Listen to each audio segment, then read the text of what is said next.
Three strikes and still beating. I am AK Thiagaraj. So there I was in the back of the ambulance. Surprisingly, I wasn't alarmed. No gasping, no panicking, no screaming. I am too young to die. Just this weird stillness. Like a part of me already knew. Maybe I saw it coming. Family history, warnings, that little voice I kept ignoring over the years. I just didn't think it would come now. Not at 49. I thought I had more time, a few more years, a few more late night burgers, a few more missed workouts, a few more excuses. But there I was, bare chested, stickered up, strapped in, being told my heart was trying to clock out early. They took me to the closest hospital, and when they opened the back doors of the ambulance, I kid you not, there were five medical staff waiting for me, standing there, ready, focused. I felt like a mini celebrity, like someone important had arrived, but the limo was a gurney, and the red carpet was a stretcher sheet. They wheeled me in, and suddenly, boom, 10 more medical professionals. Techs, nurses, people in scrubs, moving with purpose. And I'm lying there thinking, how the hell is a regular guy like me getting this kind of attention? I have been to ERs before. I have waited in ERs before. And now I've got a whole pit crew. I thought, my wife is driving behind us, my kids are at home, but my whole life is in motion. And me, just still. I remember thinking, this must be what it feels like when your body becomes someone else's problem. You stop being a person and start being a case, a file, a list of vitals. They roll me into the ER, and suddenly it was like a scene change. Bright lights, monitors, scrubs, voices, movement, and that smell, that sharp, sterile hospital antiseptic that hits you like bleach and regret. Not a scent you forget. It's the official fragrance of fear, pain, and bureaucracy. But still, no one said the words again. Just, let's get you checked in. I wasn't in pain exactly, but I also wasn't comfortable. It's like my body was trying to warn me without setting off alarms. Like it was whispering, this is serious. Pay attention. Spoiler, I didn't pay attention, at least not yet. They ran another EKG, drew blood, checked vitals, more beeping, more notes scribbled. Still, no one looked me in the eye. I think that's what got to me the most. Not fear, not pain, just that weird detachment. Like I was there, but not really. Like everyone else knew something I didn't, but they were not telling me. Eventually, someone said the word again, heart attack. Not shouted, not whispered, just dropped into the room like a lab result. And even then, part of me was like, okay, but is it a bad one? As if there's such a thing as a good heart attack. One nurse started shaving my chest. Okay, fine, standard stuff, right? Then another nurse started shaving other areas, places I didn't even know needed to be prepped. Let's just say no part of me was safe.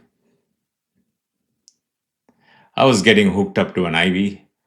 Someone else was pushing meds into it, no idea what.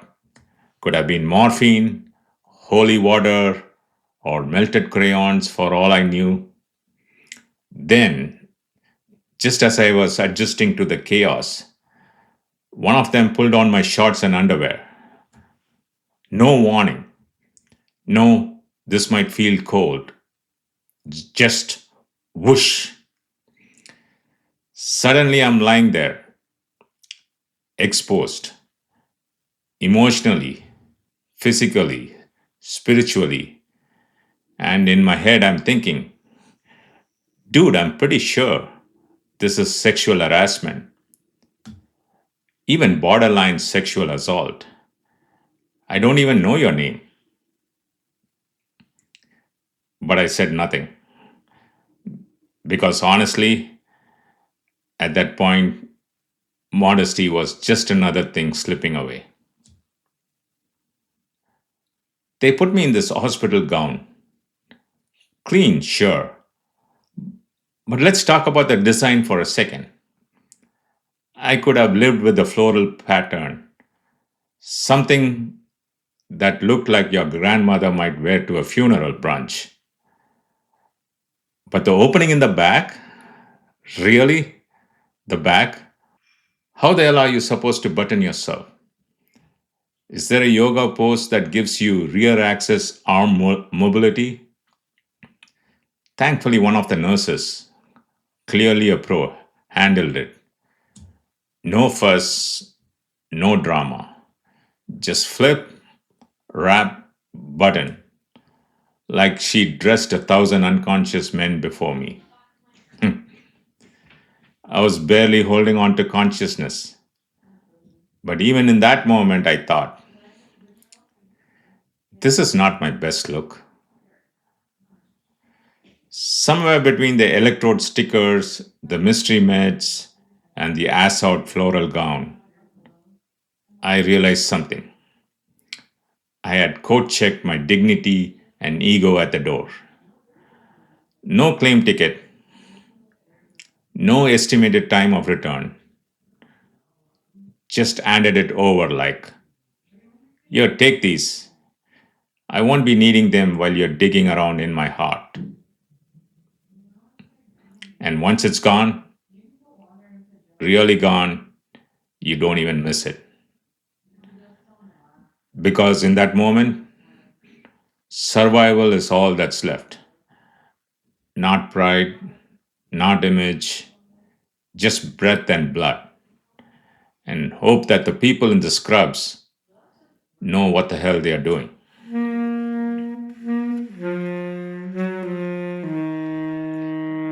And just like that, they all disappeared. The swarm of nurses, techs, the pit crew that had swarmed me like I was on lap 49 at the Indy 500. Gone. One second I was the star attraction, and the next, crickets.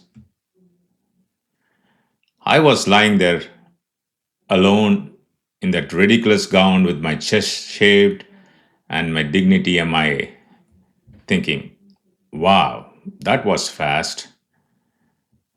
Guessed I was A-list for about 10 minutes. And now I was back to being a no-lister, unverified, no blue check mark, just another guy in a hospital bed waiting for whatever came next.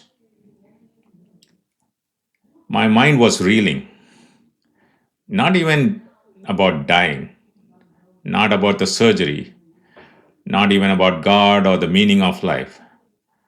I was thinking, How do I tell my boss? How do I cancel that offsite debrief?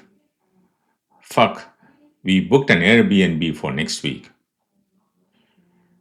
We were supposed to go on a short vacation, just a few days to unwind.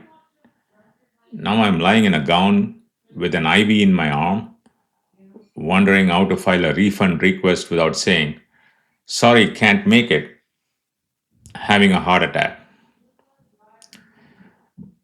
That's the thing no one tells you about. When your body hits crisis mode, your brain still runs on autopilot. A few minutes later, my wife walks in. She had to drive herself to the hospital alone, probably white knuckling the steering wheel the whole way. And when she entered the room, that look on her face, it wasn't panic, it wasn't drama.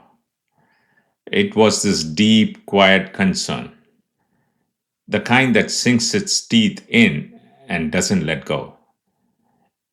And honestly, it felt surreal for her, for me, for both of us. Here we are. One minute we are planning a vacation. The next, I'm wired up in a hospital bed. And she's staring at her husband, wondering if this might be it. No tears, no speeches, just that look and the weight of what we weren't saying out aloud. We were probably thinking the same thing. What about our daughters? Should we tell them? They are still too young, especially my little one. How is this going to affect them? At school, with friends, in the future? Is this the memory they'll carry into adulthood? Dad in a hospital, wires everywhere, not saying much. We didn't have the answers. We just sat with the questions. She sat beside me and asked, gently, should we let a few of the neighbors know? Maybe they can help out with the girls. We didn't have any close family nearby. No backup plan. No village. And but the macho guy I was, the head of the household, the problem solver, the I got this guy, I shook my head and said, no, let's handle it ourselves. I meant well. I thought I was protecting her, shielding the kids, holding it together like a man's supposed to. But looking back, that was the moment I started carrying the weight of this thing alone, like dragging a broken engine uphill while pretending it still runs. That is the episode. If this episode landed with you, take a moment to rate or review it on Apple or Spotify podcasts. It helps the right folks find it. And honestly, it helps me keep going too. Beaten by life, still beating. See you next time.